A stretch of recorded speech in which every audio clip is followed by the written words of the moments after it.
Continuity Conversations on RealAgriculture.com is brought to you by 337. Find out more by going to 337.ca.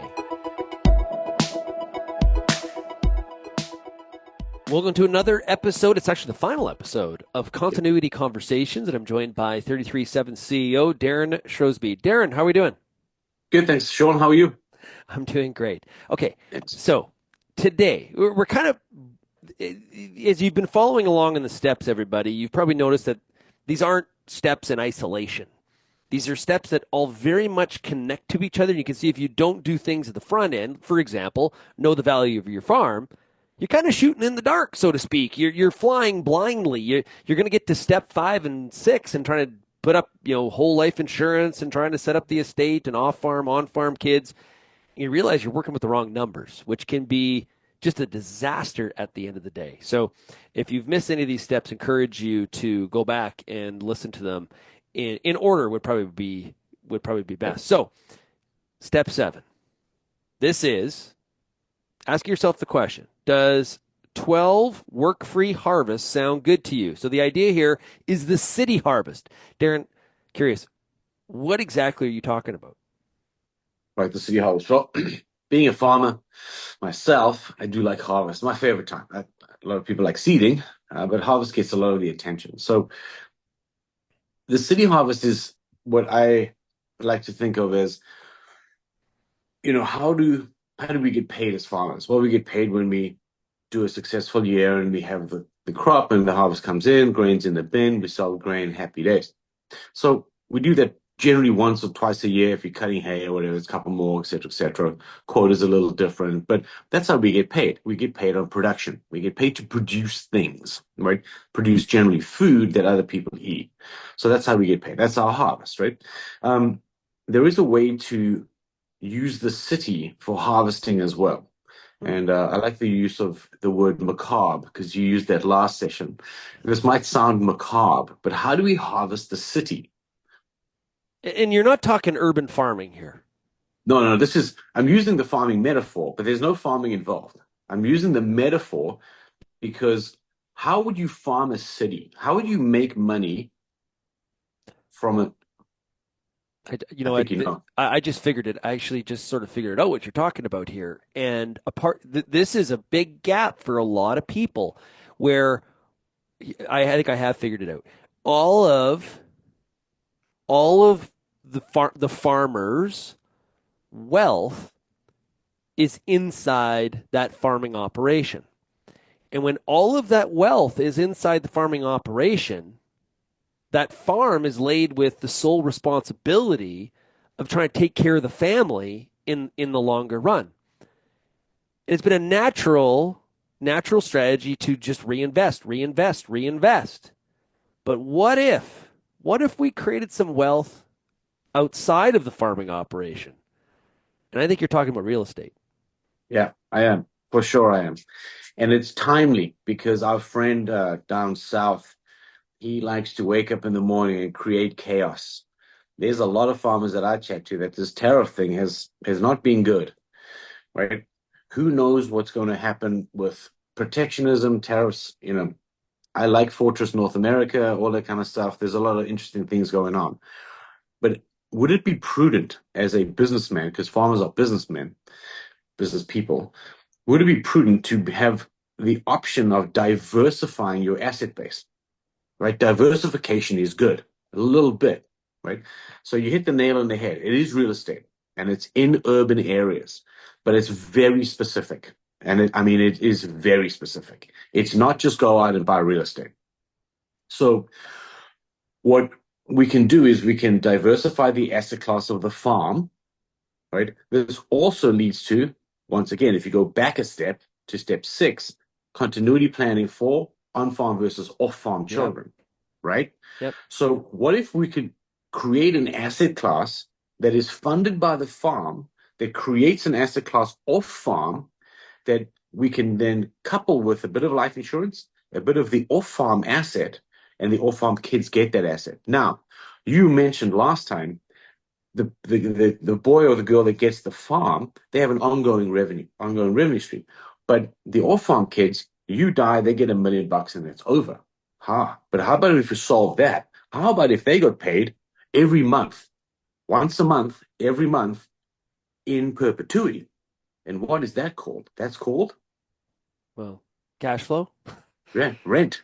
It's called Yeah. rent, right? So what we do is we go out and we buy or build apartment buildings, right? So minimum 10 units. So let's just use easy math. So we build a 10 unit building. So there's 10 people that pay rent every single month in that building. We have a construction company. We have a property management company. It's vertically integrated so that you don't ever get a call about the dishwasher being broken, right? You take money, let's say it's 100 grand, you send $100,000, we build the building, 18 months from shovel in the ground, you get the money back. You actually get the $100,000 back because we refinance through a thing called CMHC. So Yep. the CMHC, you know CMHC, Yep. right? It's fairly well known. So CMHC gives you the $100,000 back, but we keep the asset. So now we own a 10-unit apartment building and we have none of our own money in that building. We get the $100,000 back. Once we have the $100,000 back and we still own the 10 units, what are we going to do with that $100,000?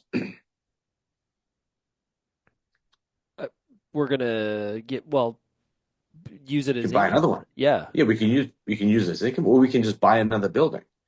Because we're constantly rinsing and repeating using the same $100,000 to go out and buy apartment buildings.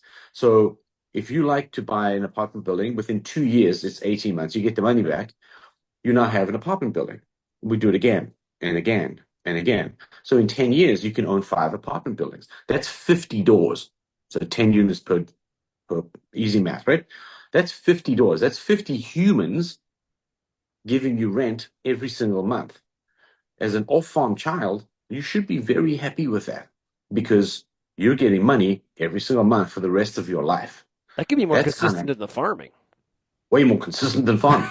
You're yeah, you're farming the city. Like the people that are paying rent, that's your quota. That's the hens laying eggs, right? Now That you said, yeah, I like the metaphor. You did say that for the real estate play, the farm corporation makes the investment, but do we want to get that ownership of the asset outside of the farming operation into Nuco? 100%, Oh, hundred see, percent. I'm one step. I'm doing good here. I'm learning You're on doing the great. go, but Yeah, this is fun. Okay, go. So why This is a Nuco? passing grade. This is a passing grade. You're doing well. Why? Because you hit the nail on the head. Because we don't want it in the farm corporation. We don't want that because then it's going to be lumped in with the farm corporation. Yeah, So what we do is remember the old tax-free zone. Remember that thing where you take the $100,000, you send it to an insurance company, then you get it back as a personal loan. Remember that personal loan yeah, situation? yeah. You use the personal loan, which is in your name, like it's Shaun Haney. It's not Shaun Haney Ag or Real Ag Radio. It's Shaun Haney. Shaun Haney sends the $100,000 to buy an apartment building in his name. You own it outside of the farm in your name. So when you die, those assets go straight to your kids. Or you can start doing other things while you're alive with those assets for the off-farm children. So yes, you absolutely you're starting to put the dots together, which is kind of cool to see. I know several farms that did this with commercial real estate. In different cities. They haven't gone apartments, but they've gone they did it with commercial real estate, and it honestly like provided an immense, something that seemed like small and sort of, and it ended up being a pretty substantial property management company in a couple of examples because So they chipped away at it. yeah, so the our company, what we do, we have 84 buildings, 84 apartment buildings, 560 doors, 560 doors. The average rent of those doors is $1,500 a month. You can see that's a big number, Yeah. right? So that's what you're doing. You're setting up without owning a property management company, without owning a construction company. You're setting up all the beautiful part, which is just the harvest. You don't have to own all the equipment and do the seeding and stuff. You just own the harvest, right? We do the rest. So that's interesting. So it's very, very nice to get a city harvest going with these apartment buildings that are personally owned and you can shift it to your off-farm children as and when you like. Yeah. And don't forget, you're constantly reusing the same amount of money. That $100,000, we're just recycling it again and again and again. So that creates large amounts of off-farm wealth, diversifies your asset base, looks after your estate planning for your off-farm children, and just generally creates a whole bunch of money. Because What if you look at it from let's say there's 10 units and there's $2,000 in rent. That's 20,000 a month, 240,000 a year. That's decent cash flow right there. You times that by 10 buildings, you get 2.4 million bucks. Like it is there? starts getting meaningful pretty quick. It does. Just curious, why you went the path of you believe in apartment buildings, like residential real estate versus, say, commercial real estate, or does it have to be one or the other? My opinion is that commercial real estate is tricky in that most people are buying online. There's less of the shopping experience. So commercial real estate is, in my opinion, higher risk than residential because every single person needs somewhere to live. And in Canada, there's a lot of people that need places to live. We have a shortage of housing. We do not have a shortage of strip malls. Some of those strip malls go under and they turned into apartment buildings, right? Yeah. So I believe, this is an opinion, I believe that the lowest risk asset in Canada from a real estate perspective is multi-units, so 10 and above, commercial style. That's why we do that. And then I've only done this for 14 years, but in 14 years, we've accumulated 84 buildings. So something's working, right? Yeah. Um, And with and the housing shortage, like that kind of I get your path there. That does make some that does make some sense to me from that perspective. Yeah, and just bring it back to farming. It's like, what problem are we trying to solve? Like, I'm not trying to do this just to create wealth, although that's nice. I'm trying to solve a specific problem. One, estate equalization. How do I do it? Let's say, for example, Shaun, you're uninsurable. Let's say you're a 7-year-old farmer. We go for medicals, and you're medically uninsurable. So now it comes back to, okay, I got to cut up the farm, or I got to go and get a bank loan, or I do nothing. Once again, I'm stuck because I cannot figure out the off-farm children's wealth. Well, you can now. So if you're uninsurable, which some people are, unfortunately, we can use this as a strategy to get your kids, the off-farm kids, Yeah. money in a tax-efficient manner, right? Because that's very, very tax-efficient. Because ultimately, we run the building so that the rent roll is paying the mortgage. So we don't take income from the buildings because then you tax that 54%. What we do is we wait for the value of the building to go up, double, etc. Then we sell the building, and then that money gets taxed at 25%, which is capital gains, which is fine. And then the delta, whatever's left over, that goes to your off-farm children, right? So that's Very the cool. last, yeah, the last way to stay equalize is a little bit of insurance, a little bit of apartment buildings. But if I'm not insurable, what other option do I have? Let's go buy apartment buildings in your personal name. Cool. Hey, Derryn, thanks a lot for joining us here today. Really appreciate it.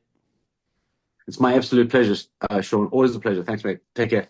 And that's a wrap on continuity conversations. Like I said at the beginning, encourage you to work back through all 7 steps and continue to send us feedback and questions. Send me an email, shaney@realagriculture.com.